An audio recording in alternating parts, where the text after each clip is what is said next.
What did I do this morning before we met? I don't remember.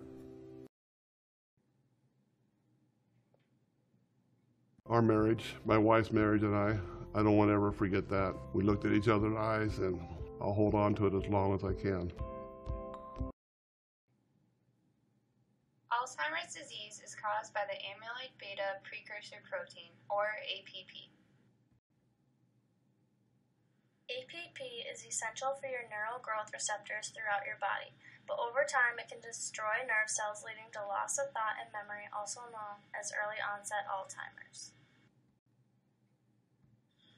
APP is composed of three main parts. The smaller portion on the left in green is found inside the neuron cell where it interacts with the nucleus. The larger piece on the very right is found outside of the cell, aiding in nerve growth.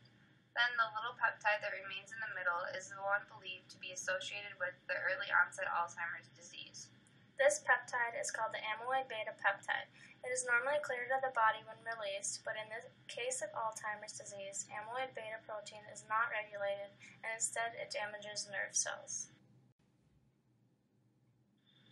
Beta-secretase enzymes are what break down the beta amyloid, making the cut that releases a large portion of the protein into the body. This structure is a small peptide in the active site where the enzyme is normally found tethered. When the peptide breaks apart, there are two abnormal structures found in the brain. These are beta amyloid plaques and neurofibrillary tangles. Plaques form when the protein in the cell are processed differently. The fragments come together and become toxic, which interfere with the functions of the neurons. Tangles are made when a protein called tau is modified in normal brain cells. They usually stabilize structures that are important, but in Alzheimer's, tau separate and combine to form tangles which destroy the cell neuron. In certain regions, they disconnect neurons from each other, which eventually causes them to die, resulting in memory loss. Although there is no definite cause, Alzheimer's can be inherited genetically from a parent. Currently, there is no cure for the disease, but to help cognitive and behavioral symptoms, individuals can take medicine and also change some of their habits, such as antidepressants for low mood, medicine for anxiety, and antipsychotic medication for hallucinations and aggression. Also, creating a calm environment and having a security object.